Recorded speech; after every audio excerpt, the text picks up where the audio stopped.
Chers frères et sœurs en Jésus-Christ, bonjour. Que la joie et la grâce de notre Seigneur et Sauveur Jésus-Christ soient toujours avec vous.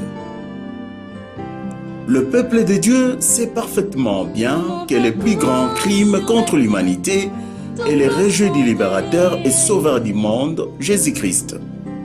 Mais le peuple de Dieu, principalement ses bergers, sait-il que certaines doctrines qu'il enseigne et certains comportements et attitudes qu'il affiche face aux divers problèmes de la vie des hommes empêchent les nations à connaître et à croire en Jésus-Christ et tiennent l'Église bien éloignée de son rôle de lumière du monde? C'est pourquoi le peuple de Dieu a grandement besoin de connaître et de mettre en pratique la science des saints, c'est-à-dire la parole de Dieu appliquée à tous les secteurs de la vie de l'homme. Nous croyons que les émissions qui suivent aideront grandement le peuple de Dieu à changer son comportement. Nous lui demandons donc de bien les écouter attentivement et intégralement. Que Dieu vous bénisse. Dans ma marche pour le ciel, tout peut sombrer. Si la peur met des doutes sur ma route. Bien-aimés dans le Seigneur Jésus-Christ, Shalom. Nous vous souhaitons la bienvenue dans votre émission sur la science des saints. Une émission où nous parlons de Dieu, de Jésus-Christ, comme le chef de la science. Toute science a pour origine Dieu. La crainte de Dieu, c'est le commencement de la science. Beaucoup de chrétiens ignorent ce verset. Ils connaissent seulement la crainte de Dieu, c'est le commencement de la sagesse. Pas seulement la sagesse, mais aussi la science. Proverbe chapitre 1er, verset 7. La crainte de Dieu, c'est le commencement de la science. En d'autres termes, si vous n'avez pas la crainte de Dieu, vous n'êtes pas un vrai scientifique, vous n'êtes pas un bon scientifique, et vous enseignez une fausse science dont a parlé Paul, la fausse science dont font profession ceux qui ont perdu la foi. Voilà. Mais nous qui avons la foi, nous devons nous baser sur la crainte de Dieu. Qu'est-ce que c'est la crainte de Dieu? La crainte de Dieu, c'est l'observance de la parole de Dieu. Je serre ta parole dans mon cœur pour ne pas pécher contre toi. Et donc, la science a pour commencement la parole de Dieu. Bien-aimés dans le Seigneur, lorsque la fois dernière, nous avons donné la 52e émission sur la science des saints, nous n'avions pas du tout l'intention de continuer à enseigner encore. Mais le même jour, la même nuit, le Seigneur nous a encore parlé. Et il nous a dit ceci: présentez-vous vous-même. Présentez-vous vous-même. Je n'ai pas compris ce que cela signifiait. Et j'ai fait plusieurs mois, 2 mois environ, pour essayer de comprendre ce que le Seigneur me recommandait. Présentez-vous vous-même. Alors, nous allons ensemble essayer de découvrir ce que le Seigneur veut que nous disions. Présentez-vous vous-même. Bien-aimés dans le Seigneur, ceux qui ont eu à lire l'ouvrage que par sa grâce Dieu m'a donné à faire, l'ouvrage sur le développement intégral,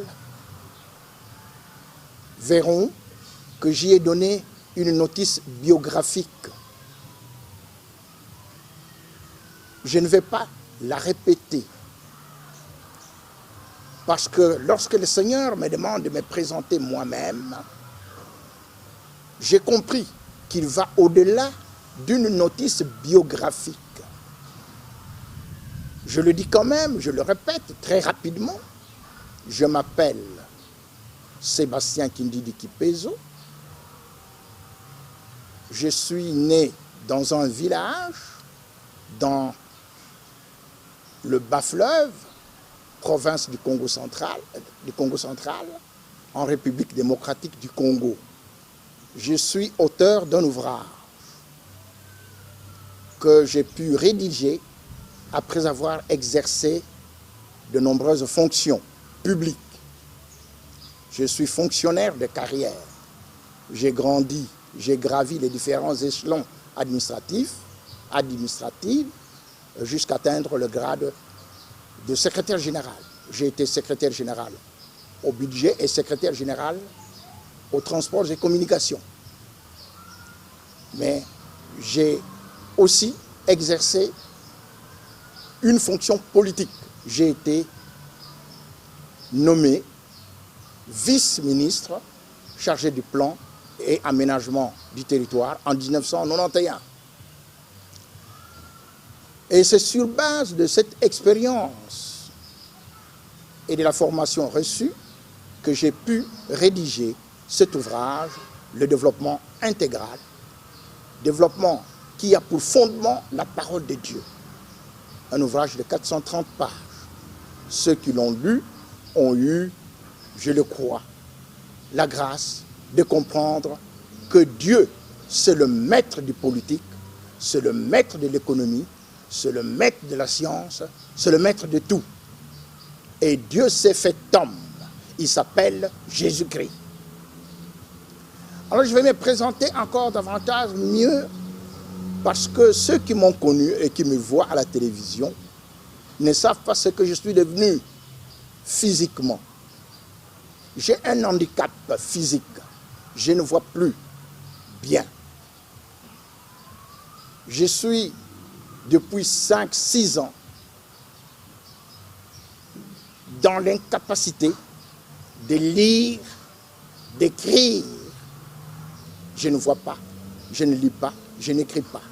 Je suis presque aveugle.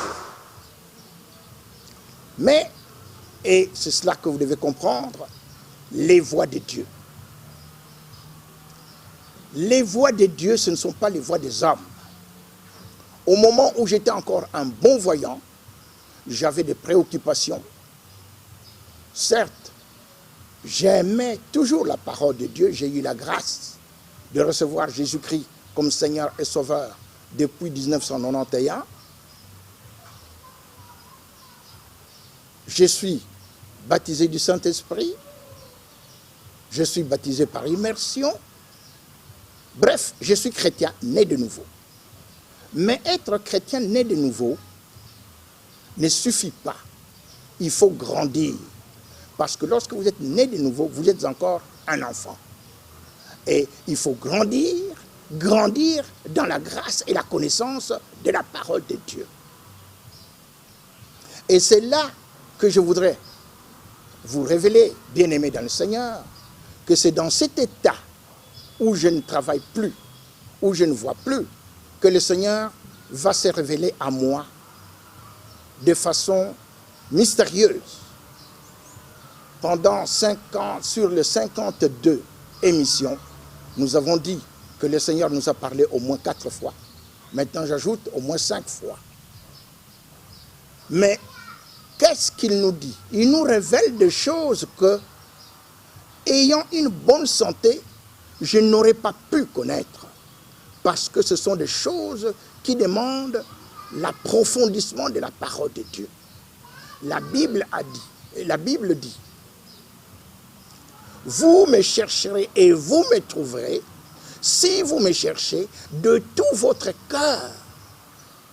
Mais comment chercher Dieu de tout son cœur si on n'a pas le temps de le chercher? Dieu m'a donné le temps de le chercher. je passe mes journées, tout en étant assis, mon cœur est dans la Bible. Parce que je n'ai pas une autre activité. Et le Seigneur a eu à me révéler beaucoup de choses. Ce sont des révélations. C'est une grâce de Dieu. Et il faut donc que nous comprenions que ce que nous disons, ça ne vient pas de nous-mêmes. Ce n'est pas par un parti politique. Ce n'est pas pour un parti politique. Non. La Bible nous dit, la volonté de Dieu est que tous les hommes soient sauvés et parviennent à la connaissance de la vérité. Nous sommes sauvés. Nous avons reçu Jésus-Christ comme Seigneur et Sauveur, mais nous sommes encore des enfants parce que nous ne connaissons pas la vérité. Et la vérité, c'est la parole de Dieu. Mais la parole de Dieu en profondeur.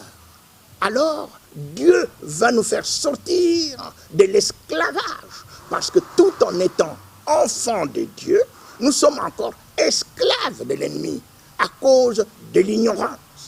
Mon peuple périt faute de connaissance. Le Seigneur Jésus est venu. Et il nous dit ceci, Jean chapitre 10, verset 10. Le voleur ne vient que pour voler, égorger et détruire. Moi, je suis venu afin que le brebis ait la vie et qu'elle l'ait en abondance. Je suis venu pour vous donner la vie, mais la vie en abondance. L'Église, toute confession religieuse confondue, prêche la vie éternelle que nous obtenons par Jésus-Christ. Toutes les églises, quelle que soit leur dénomination, c'est Jésus-Christ qui donne la vie éternelle. Mais malheureusement, peu d'églises enseignent l'abondance. L'abondance, tout comme la vie éternelle, viennent d'une seule et même personne, Jésus-Christ. Mais le monde a été corrompu par Satan. Satan a envoyé ses disciples, qu'on appelle les antéchrists. Et c'est eux qui viennent prêcher la séparation de l'Église de l'État. C'est eux qui viennent prêcher que l'Église ne s'occupe pas de problèmes politiques, que l'Église reste enfermée dans un bâtiment, mais que l'extérieur, ce n'est plus l'Église. Dans 1 Jean, chapitre 4, l'apôtre Jean nous dit, petits enfants, ne mettez pas foi à toute parole, car il y a beaucoup de faux prophètes qui sont venus dans l'Église. Et comment vous allez reconnaître? Tout esprit qui se déclare publiquement pour Jésus-Christ venu en chair, c'est l'Esprit de Dieu. Et tout esprit qui ne se déclare pas publiquement pour Jésus-Christ, c'est l'esprit de l'Antichrist. C'est très important à connaître, bien-aimés. Les antichrists viennent enfermer Dieu dans l'église, dans un bâtiment. Et ils ne veulent pas que Jésus-Christ soit entendu en dehors du bâtiment.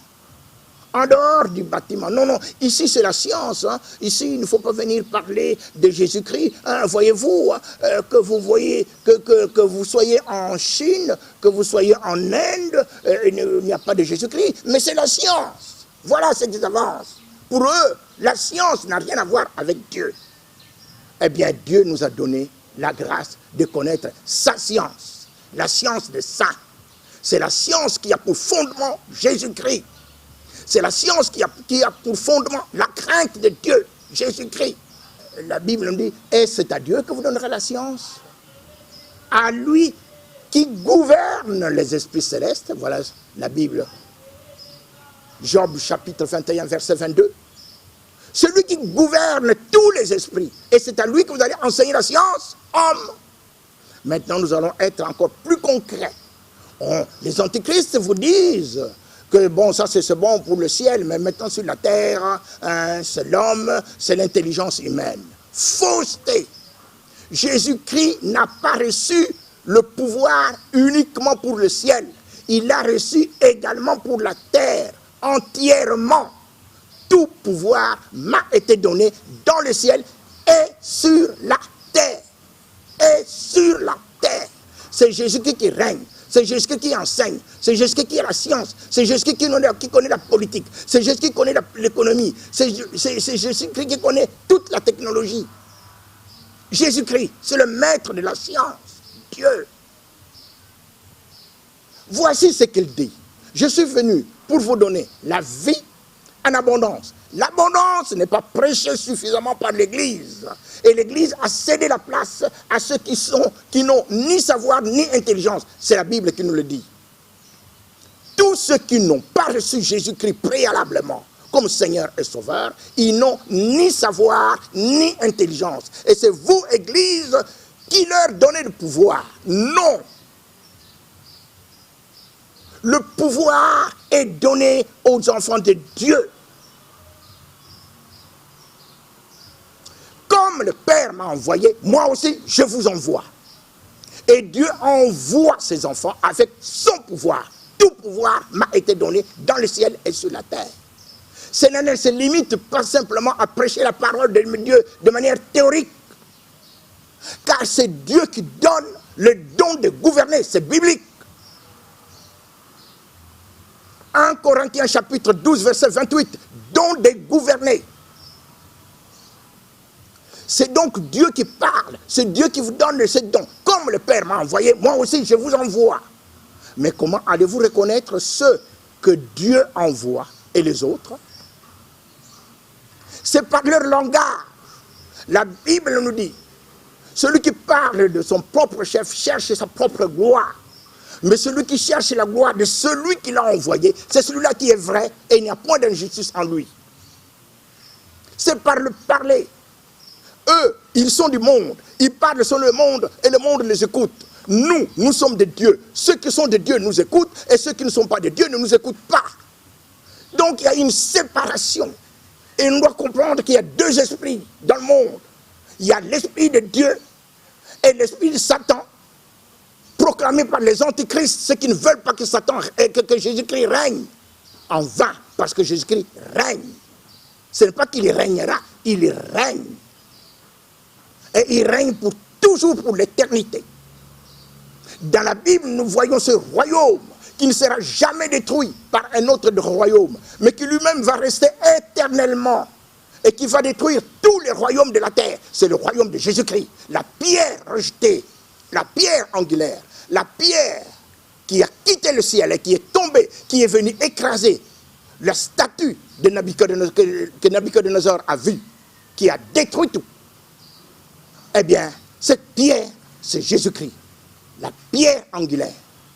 Et parce que la pierre angulaire est rejetée par les hommes qui l'ont rejetée vont leur trouver. Cette pierre va devenir une montagne et elle va couvrir toute la surface de la terre. Et les hommes vont se heurter contre cette pierre parce qu'elle est éternelle. C'est le royaume de Dieu, le royaume de Jésus-Christ. Le Seigneur nous dit qu'il est venu pour nous donner la vie éternelle, la vie en abondance, l'abondance, le bien-être, la paix, la joie, tout en abondance. C'est ce que cherchent les hommes politiques. Mais ils ne le trouveront jamais sans Jésus-Christ. Il y a des gens qui sont en train de m'écouter et qui sont en train de dire, mais non, mais il est en train de raconter des histoires, celui-là, et les Chinois, et les autres, et ils n'ont pas connu Jésus-Christ, mais ils sont très bien. C'est vous qui dites qu'ils sont très bien. Mais Dieu vous dit que ce sont des voleurs et des brigands. Et que les voleurs et les brigands n'entrent pas dans le royaume de Dieu. Ils doivent d'abord se convertir parce qu'ils ont rejeté la parole de Dieu. Dieu a ses voies. La voix de Dieu n'est pas la voix des hommes. Les pensées de Dieu ne sont pas les pensées des hommes. Il faut donc se conformer à la volonté de Dieu. Qu'est-ce que Dieu veut? Cherchez premièrement le royaume et la justice de Dieu, et le reste vous sera donné par surcroît. Le royaume de Dieu, nous l'obtenons par Jésus-Christ. C'est lui qui est la porte. La justice de Dieu, nous l'obtenons par Jésus-Christ. C'est lui qui est mort à la croix, qui a fait couler son sang pour que nous devenions justes devant Dieu. Tous ont péché et sont privés de la gloire de Dieu. Ils sont gratuitement justifiés par sa grâce au moyen de la rédemption qui est en Christ. C'est pourquoi il faut commencer d'abord par Christ. Il faut commencer d'abord à le recevoir. C'est lui la vie. Les gens s'enrichissent sans Jésus-Christ, mais ils ignorent qu'ils ne sont que des perdrix qui couvrent sur des œufs qui n'ont point pondu, parce que la terre et tout ce qu'elle renferme appartient à Dieu, à Jésus-Christ. Comme des perdrix qui couvrent des œufs qui n'ont point pondu, tel est celui qui acquiert des richesses injustement. Au milieu de ce jour, il doit les quitter. Et à la fin, c'est un insensé. Voilà comment Dieu trouve tous ceux qui sont riches et qui n'ont pas reçu préalablement Jésus-Christ. Ce sont des insensés. Ils n'ont ni savoir, ni intelligence, nous dit Psaume 82. Donc, la place des dirigeants est donnée aux chrétiens. Mais quels chrétiens? Le chrétien, c'est celui qui est né de Dieu, bien sûr. Mais il doit avoir reçu l'appel de Dieu dans ce domaine, dans le domaine politique. Parce que si vous n'avez pas reçu l'appel de Dieu, si Dieu ne vous a pas indiqué, désigné, vous allez lamentablement échouer. Et vous allez chercher des prétextes et tout cela. Non. Il faut être envoyé. Comment savez-vous qu'un tel est envoyé, qu'un tel autre n'est pas envoyé? Par son parler, nous l'avons dit. Et lorsque Dieu vous envoie, c'est la victoire. Regardez bien dans l'histoire, bien-aimés.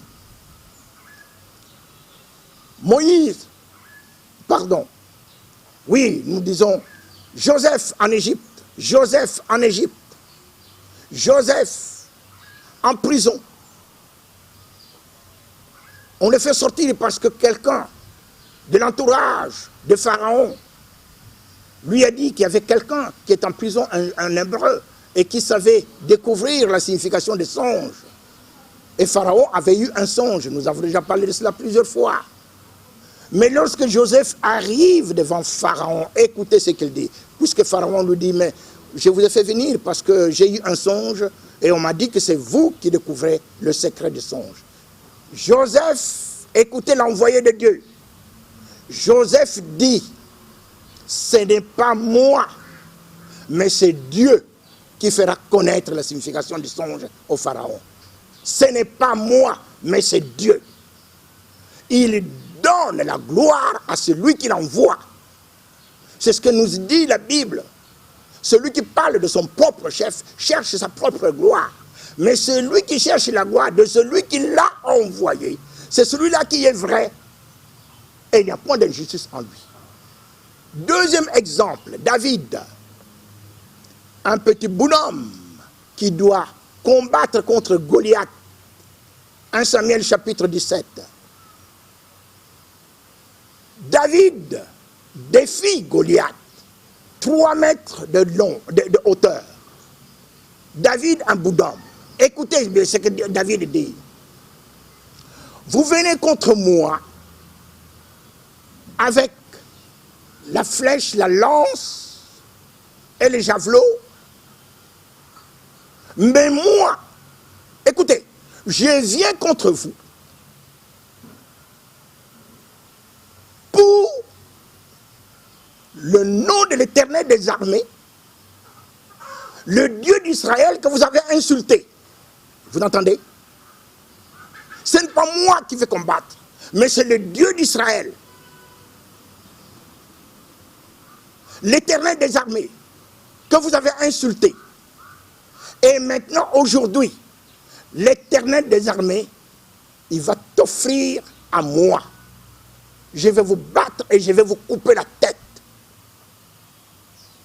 Et tous les Philistins, le cadavre des Philistins seront jetés ils seront les proies des oiseaux du ciel et des animaux de la terre. Et toute la terre saura qu'Israël a un Dieu.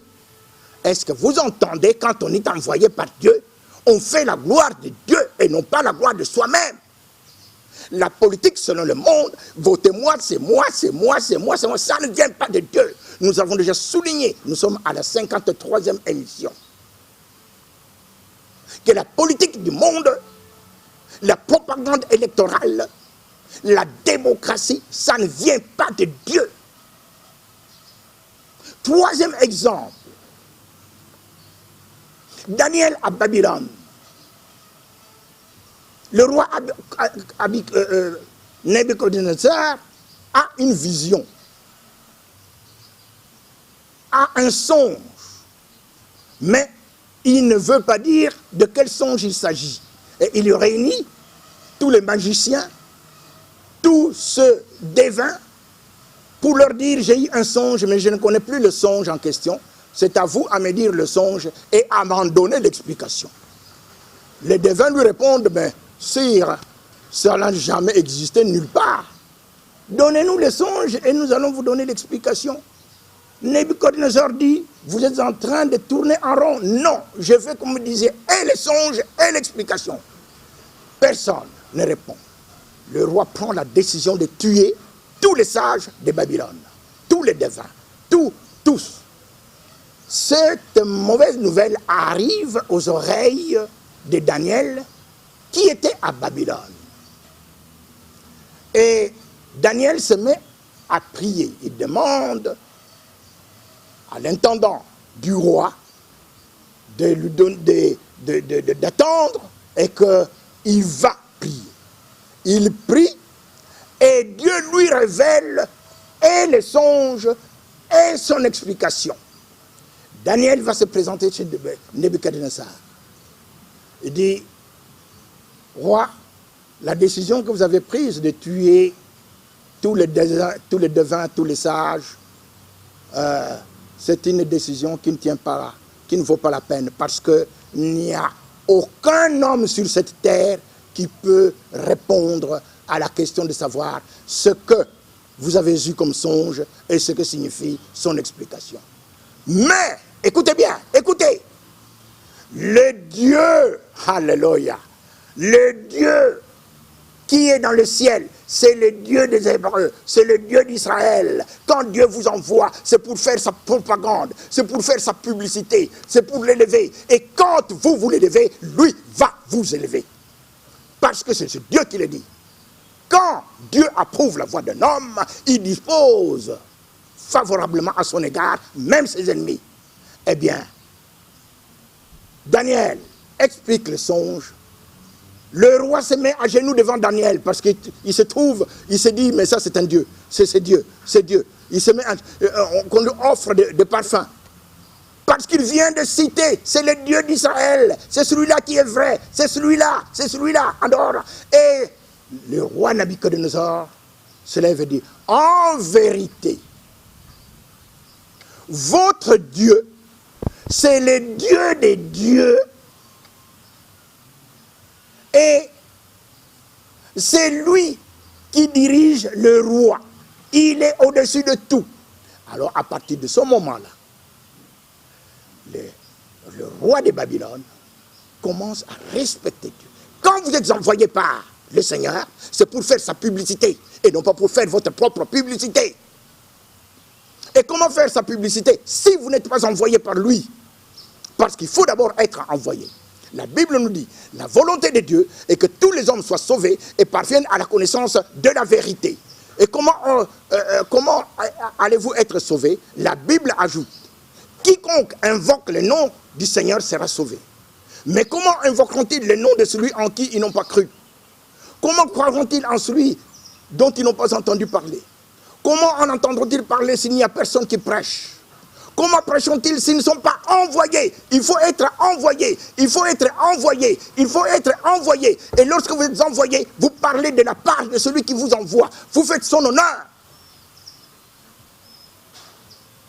Alors, lui va vous glorifier. Revenons à notre verset, Jean 10, 10, le Seigneur est venu afin que le brebis ait la vie et qu'elle ait en abondance. L'abondance vient de Jésus-Christ. La science vient de Jésus-Christ. L'abondance. L'abondance. La Bible nous dit, tout travail procure l'abondance, mais les paroles en l'air ne mènent qu'à la disette. Tout travail. Pour avoir l'abondance, il faut travailler.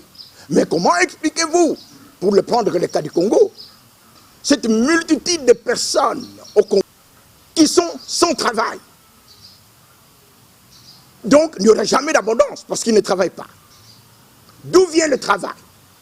Le travail vient de l'ordre divin à donner à l'homme d'assujettir la terre. Soyez féconds, multipliez, remplissez la terre, assujettissez-la.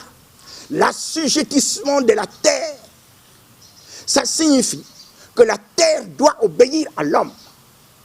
Ça signifie que c'est l'homme qui est le roi de la terre. Et c'est cela la mission de l'homme.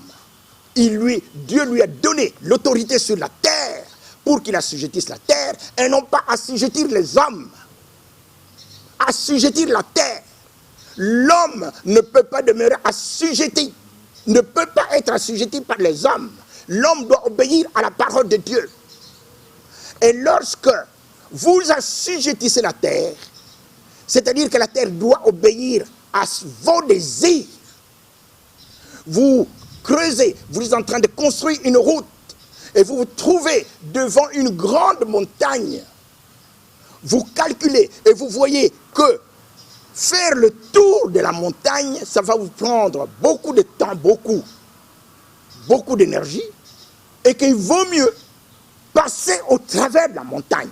Vous creusez un tunnel, vous assujettissez la terre, et par le tunnel, vous traversez rapidement. Ce creusage du tunnel, c'est l'assujettissement de la terre. Ça signifie la maîtrise de la science et de la technologie. Et la Bible nous parle de la science. La Bible dit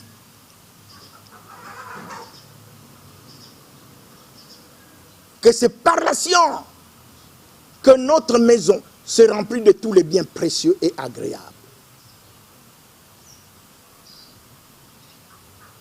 Dieu nous donne la sagesse, il nous donne l'intelligence, mais c'est par la science que nous allons créer les biens et les services pour assujettir la terre. C'est Proverbe chapitre 24, versets 3 à 4. Par la science, la maîtrise de la terre n'est rien d'autre que... l'assujettissement de la terre n'est rien d'autre que la maîtrise de la science et de la technologie. Ça vient de Dieu. Et Dieu vous dit comment vous devez avoir cette science.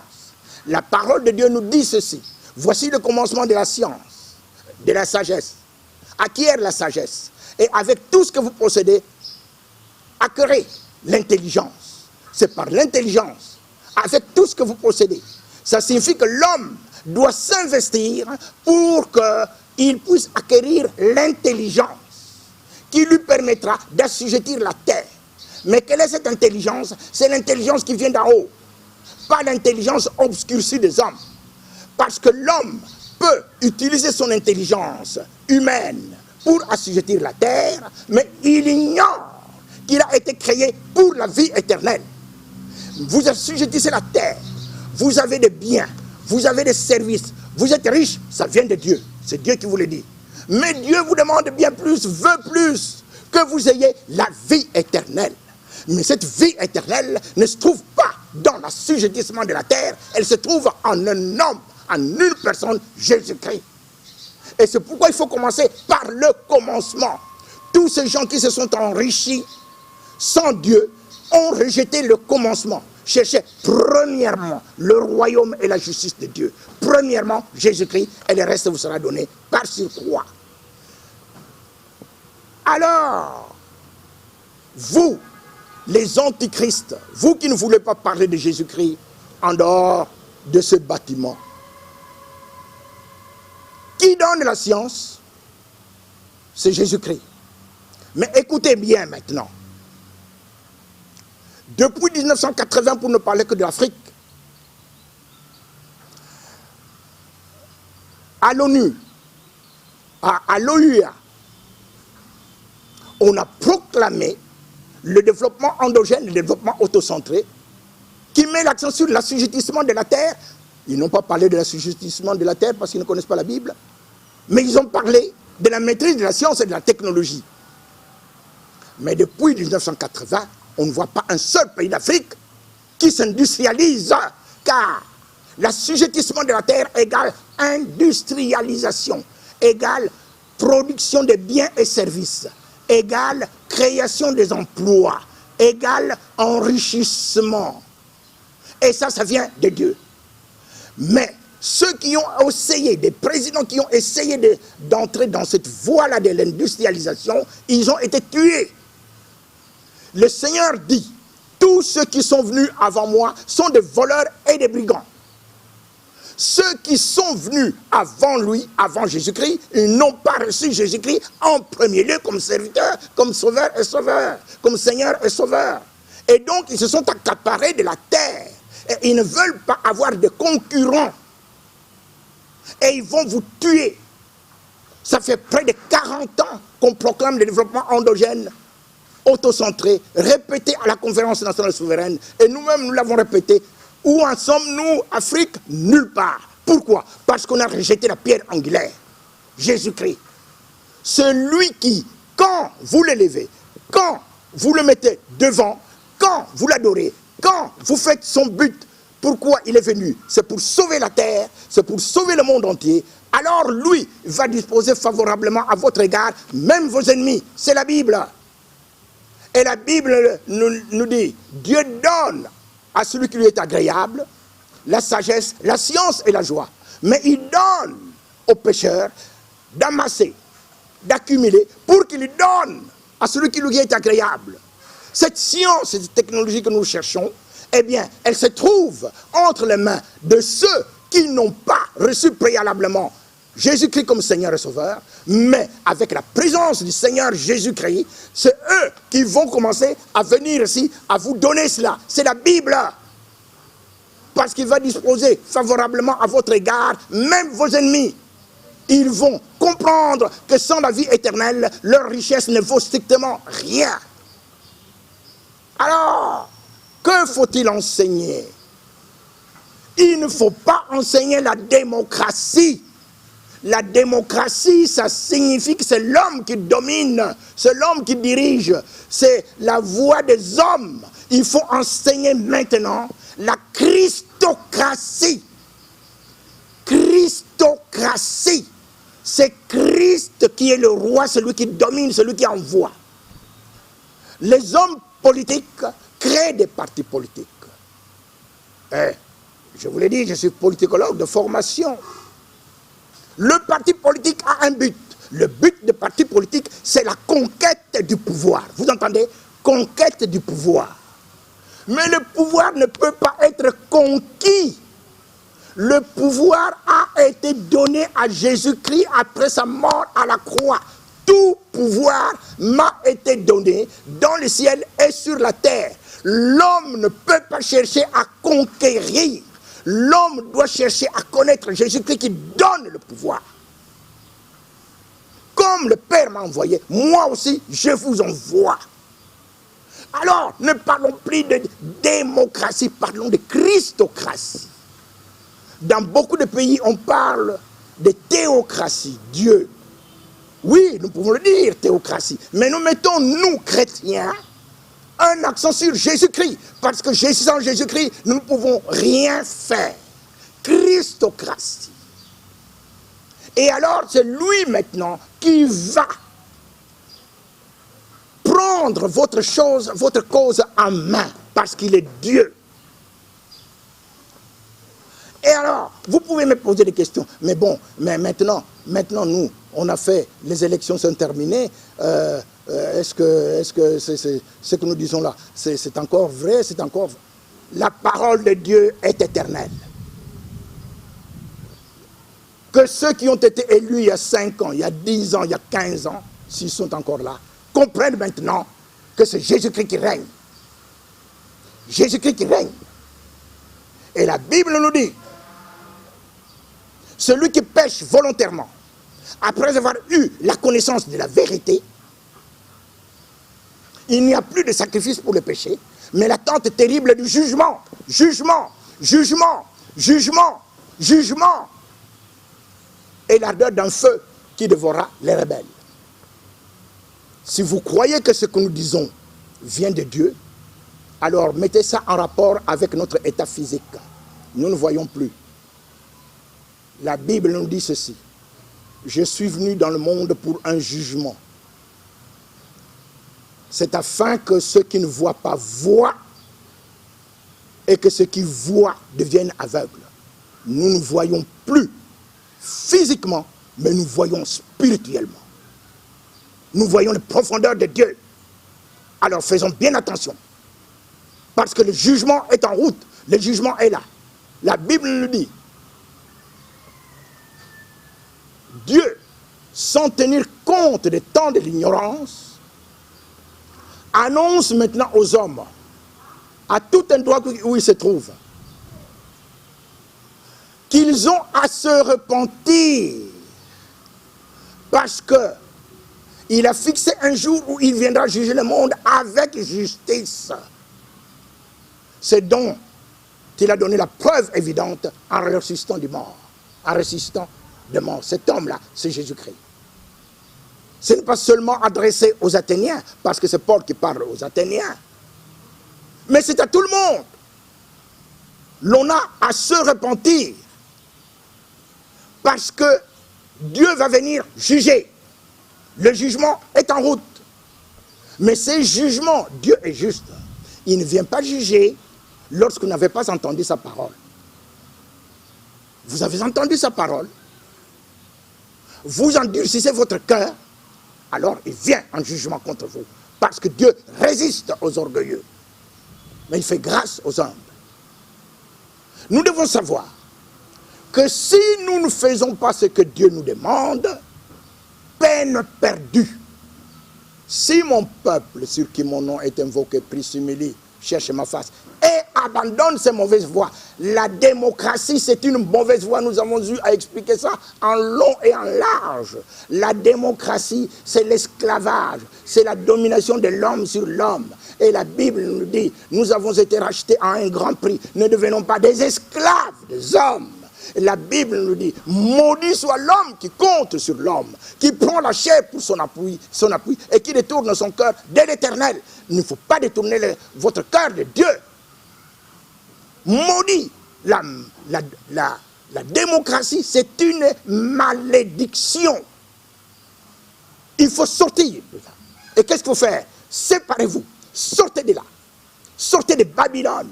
Sortez de la confusion. Sortez de l'esclavage. Nous devons nous séparer. Vous ne pouvez pas vous mettre ensemble. Qu'y a-t-il de commun entre la lumière et les ténèbres? Qu'y a-t-il de commun entre la justice et l'iniquité? Quelle part a le juste avec l'injuste? Quel accord y a-t-il entre Christ et Bélial, Satan?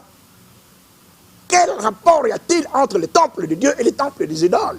Nous sommes des temples de Dieu, c'est lui qui l'a dit, vous êtes mes enfants. Nous sommes les enfants de Dieu. Nous sommes les temples de Dieu. Et quand nous parlons, nous sommes différents du monde. Nous sommes dans le monde, mais nous ne sommes pas du monde. C'est pourquoi nous faisons la différence. Et les enfants de Dieu ne font pas la partie de la politique du monde. Non, nous faisons la politique de Jésus-Christ. C'est Jésus-Christ qui est l'unique chef politique. C'est lui la vérité. C'est séparé. C'est séparé d'eux. C'est séparé. Et cela doit être prêché dans toutes les églises. Mais c'est séparé pour aller où? Oui, on a vu de séparation, mais on a créé beaucoup de partis politiques. Il y a beaucoup de partis politiques. Chrétiens. Non, ce n'est pas ça que Dieu veut. Dieu veut que nous soyons un. Qu'il est doux et agréable pour des frères de demeurer ensemble. C'est là qu'il envoie la bénédiction et la vie pour l'éternité. Demeurez ensemble. Vous vous séparez du monde, mais vous devrez être un entre vous parce que vous avez le même esprit, l'Esprit Saint. C'est cet esprit de vérité, c'est cet esprit d'intelligence, c'est cet esprit de sagesse, c'est cet esprit de connaissance, c'est cet esprit de crainte de Dieu. C'est le même esprit, l'Esprit de Dieu, l'Esprit de Jésus-Christ, l'Esprit c'est le Saint-Esprit, c'est celui que nous avons. Donc, séparation, nous ne pouvons plus rester ensemble. Et nous devons être parfaitement un. Alors, qu'est-ce que nous devons faire? Écoutez les 53 émissions sur la science des saints. Il y en a 53. Écoutez-les toutes. Alors, vous allez comprendre que par ignorance, nous avons fait beaucoup de fausses routes, tout en disant chrétien né de nouveau. Et Dieu veut maintenant que nous soyons un pour que nous enseignions la vérité, parce que sa volonté est que tous les hommes soient sauvés et parviennent à la connaissance de la vérité. La vérité est tronquée, même dans les églises. Et il faut donc que cette vérité soit enseignée. Et nous, par la grâce que Dieu nous a donnée, le réveil chrétien, c'est précisément pour enseigner la vérité dans tous les secteurs de la vie. Si vous voulez nous joindre, entrer en contact avec nous, réveil chrétien, pour le développement intégral, nous vous donnons très rapidement quelques noms que vous pouvez contacter. Nous sommes ensemble, ils vous diront ce qu'il faut faire. Vous allez entendre d'abord les 53 émissions sur la science des saints et nous allons être ensemble. Je vous donne un nom. Ce sont de condisciples, ce sont de frères en Christ qui travaillent avec nous depuis le début. Nous existons comme parti politique depuis 97, mais comme je vous l'ai dit, nous ne sommes pas un parti politique, nous sommes un ministère. Nous ne parlons que de Jésus-Christ. Je vous donne de ces noms, les trois premiers noms, qui sont les plus, où nous avons créé le réveil chrétien. Le frère ou le pasteur Jean-Pierre Bouendoa, il est de l'église du plein évangile. Voilà, l'église du plein évangile à Kitambo. Pasteur Jean-Pierre Bouendoa. Le frère Zacharie Nwankombe, il est de l'église de l'Arche à Massina. Et le frère Gédéon Malengue, il est de l'église Logos Rema. Contactez-les. Ils vous diront ce que nous sommes, nous, réveil chrétien. Un ministère dans tous les domaines de la vie, et principalement dans le domaine politique, parce que c'est le politique qui conduit tout. Voilà, bien-aimés dans le Seigneur. Quant à nous, vous connaissez notre numéro de téléphone. Nous les avons déjà donnés dans les émissions précédentes. Nous voudrions que vous puissiez les consulter pour ne pas devoir revenir là-dessus. Et que le Seigneur vous bénisse abondamment. Pour tout contact, appelez-nous au numéro 0999 40 158 084 13 16 613 099 81 70 257 085 10 50 141 099 86 82 000 089 53 56 870.